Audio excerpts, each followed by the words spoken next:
کھانا نہیں کھائیں گے، کوئی پینے والی چیز نہیں پیئیں گے، میاں بیوی کے خصوصی تعلقات قائم نہیں کریں گے صبح صادق سے لے کر کے سورج ڈوبنے تک، اس کا نام ہے روزہ۔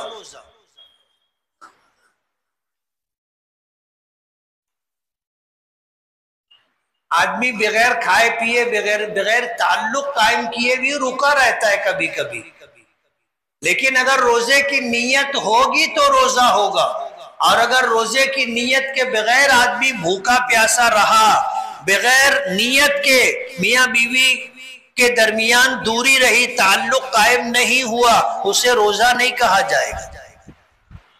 روزے کے لیے نیت ضروری ہے کہ اللہ میں کل تیری رضا کے لیے روزہ رکھوں گا، اللہم انی اصوم غدا لک، کہ اللہ میں کل کے دن تیری رضا کے لیے روزہ رکھوں گا، یہ ہے نیت۔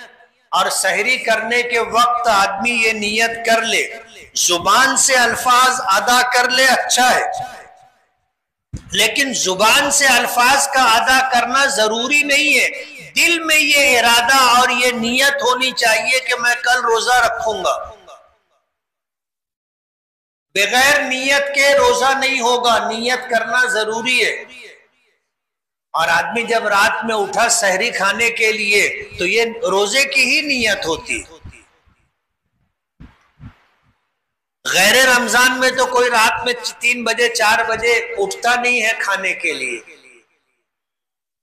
اٹھتے ہیں کیا ہم لوگ؟ نہیں اٹھتے، سوئے رہتے ہیں۔ تہجد کا وقت ہوتا ہے، جن کو اللہ توفیق دیتا ہے وہ تہجد کے لیے اٹھتے ہیں، اللہ سے مانگنے کے لیے، خاص تعلق قائم کرنے کے لیے اٹھتے ہیں، کھانے کے لیے نہیں اٹھتے۔ لیکن روزہ رکھنا ہے رمضان میں، اخیر رات میں آدمی اٹھتا اس لیے ہے کہ کچھ کھا پی لے گا تاکہ اسے کل روزہ رکھنا ہے، یہ نیت ہو گئی۔ زبان سے کہنا ضروری نہیں ہے، دل کے اطمینان کے لیے کہہ لینا چاہیے، سمجھ رہے ہو؟ دل کے اطمینان کے لیے کہہ لینا چاہیے کہ اللہم انی اصوم غدا لک فاغفر لی، کہ اللہ میں کل تیرے لیے روزہ رکھوں گا، تو میری مغفرت فرما دے۔ شیطان اس میں بھی وسوسہ ڈالتا ہے کہ جب سحری کا وقت نکل گیا تو پھر وسوسہ ڈالتا ہے، نیت تو کیا ہی نہیں تھا۔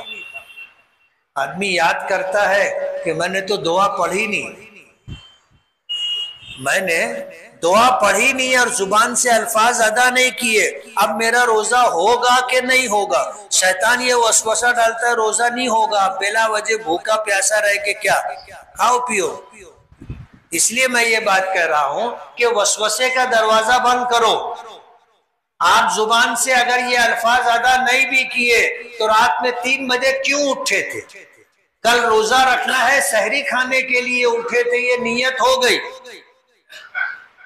اور دل میں ارادہ کر لینا، زبان سے الفاظ کو ادا کر لینا، شکوک و شبہات کے دروازے بند کر دیتا ہے، یہ کرنا چاہیے۔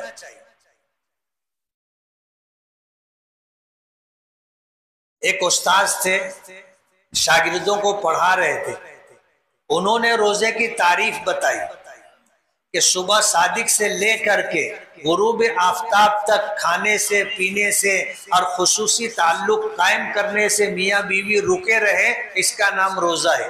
ان کی کلاس میں ایک شاگرد تھا، وہ کبھی کچھ پوچھتا نہیں تھا۔ کلاس ہوتی ہے، کلاس میں کچھ بچے ہوتے ہیں جو اپنے استاد سے کچھ نہ کچھ پوچھتے رہتے ہیں، اور کچھ ایسے بھی ہوتے ہیں جن کے ذہن میں کوئی سوال نہیں آتا۔ اور یہ 2 طرح کے لوگ ہوتے ہیں، ایک ایسے لوگ ہوتے ہیں جو اتنے ذہین ہوتے ہیں کہ استاد سے سنا تو ان کو سمجھ میں آ جاتا اور سارے شکوک و شبہات اور سوالات دور ہو جاتے، یہ ان کی ذہانت ہوتی ہے۔ اور بعض غبی اور کن ذہن ہوتے کہ ان کو سمجھ میں ہی نہیں آتا تو سوال بھی ان کے ذہن میں نہیں آتا۔ اب ایک طالب علم تھا، وہ کبھی پوچھتا نہیں تھا، تو انہوں نے اس سے کہا کہ تو کبھی کچھ پوچھتا نہیں ہے۔ اب اس نے ہمت کی پوچھنے کی، استاذ پڑھا رہے تھے، بتایا کہ روزہ کہتے ہیں صبح صادق سے لے کے غروب آفتاب تک آدمی اس طرح رکا رہے. تو اس نے کہا کہ حضرت اگر سورج نہیں ڈوبے تو؟ بولے جان دے تو کچھ پوچھا مت کر. ظاہر بات ہے سورج کیوں نہیں ڈوبے گا؟ جس دن سے اللہ پاک نے یہ نظام بنایا ہے، سورج اللہ کے قائم کردہ وقت پر نکلتا بھی ہے، ڈوبتا بھی ہے. یہ دنیا کا نظام ہے. اس نے یہ پوچھا کہ اگر سورج نہیں ڈوبا تو؟ ذہن میں یہ تھا کہ پھر کب تک روزہ چلے گا؟ تو انہوں نے کہا کہ جان دے تو کچھ پوچھا مت کر، جیسا ہے ایسا ہی اچھا ہے. روزہ اس امت پر رمضان کے مہینے کا فرض کیا گیا. کتب علیکم الصیام شہر رمضان، رمضان کا مہینہ اللہ نے ہم پر پورے مہینے کے روزے فرض کیے. اور یہ جسمانی عبادت ہے اور اس کے بے شمار فوائد ہیں. پچھلے ہفتے میں نے بتایا تھا کہ روزہ ایسی عبادت ہے جس کا تعلق ظاہر سے نہیں ہے. ہم نماز پڑھتے ہیں، دیکھنے والا دیکھ لیتا ہے کہ یہ نماز پڑھ رہا ہے. اس نے تکبیر کہنے کے لیے ہاتھ کو کانوں تک اٹھایا ہے، ہاتھ باندھا ہے، کھڑا ہے، رکوع میں گیا ہے، سجدے میں گیا ہے، قاعدے میں بیٹھا ہے، دکھتا ہے کہ یہ نماز پڑھ رہا ہے. لیکن ہم میں سے کون روزہ ہے آج؟ کوئی نہیں بتا سکے. اس کا تعلق جسم سے ہے اور ایسا تعلق ہے کہ اس کا پتہ یا تو روزہ رکھنے والے کو معلوم یا اللہ کو معلوم. اسی لیے میں نے یہ بات بتائی تھی کہ اللہ پاک فرماتے ہیں الصوم لی، بندہ میرے لیے روزہ رکھتا ہے، وانا اجزی بھی، اور میں اسے اس کا بدلہ دوں گا. ہر عبادت کا اجر و ثواب فرشتوں کے ذریعے ہم کو ملے گا، لیکن روزے کا اجر و ثواب اللہ پاک خود اپنے دست قدرت سے عطا کرے گا. اور ظاہر بات ہے کہ دینے والا اپنی شان کے مطابق دیتا ہے، اور بیچ میں جو آدمی ہوتا ہے وہ وہی دے گا جو ادھر سے ملے گا. سمجھ رہے ہو آپ؟ اب بیچ کا آدمی ہے، اپنے اس کو بولے کہ یار مجھ کو زیادہ ضرورت ہے، بڑھا کے دے دے. بولے میں کیسے بڑھا کے دوں، مجھے تو اتنا ہی ملا ہے جو میں دے رہا ہوں. لیکن روزے کا اجر و ثواب اللہ پاک خود دیں گے. اللہ نے دیا، بندے نے ایسے دیکھا سوالیہ نگاہوں سے، اللہ پاک اور دے دے.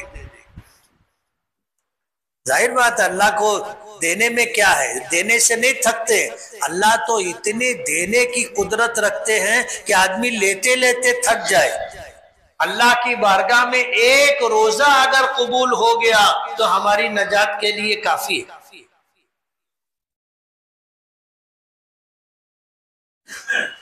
اور یہ کوئی نئی عبادت نہیں ہے، اللہ پاک نے پچھلی امتوں پر بھی روزے فرض کیے تھے. کتب علیکم الصیام، تم پر روزے فرض کیے گئے، کما کتب علی الذین من قبلکم، جیسے روزے فرض کیے گئے تم سے پہلے لوگوں پر.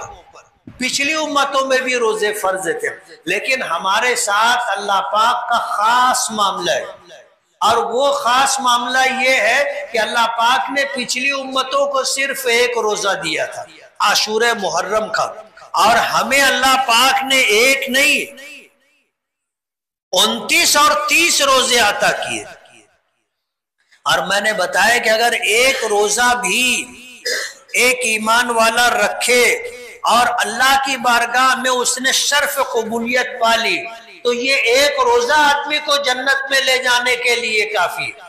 حدیث پاک میں آتا ہے کہ اللہ جنت کے 8 دروازے ہیں اور ایک دروازہ ہے، اس کا نام ہے ریان، باب الریان. نبی کریم صلی اللہ علیہ وسلم نے فرمایا کہ اس دروازے سے صرف روزے دار لوگ جنت میں جائیں. یہ پہچان ہوگی، بقیہ 7 دروازوں سے سب طرح کے لوگ جائیں گے.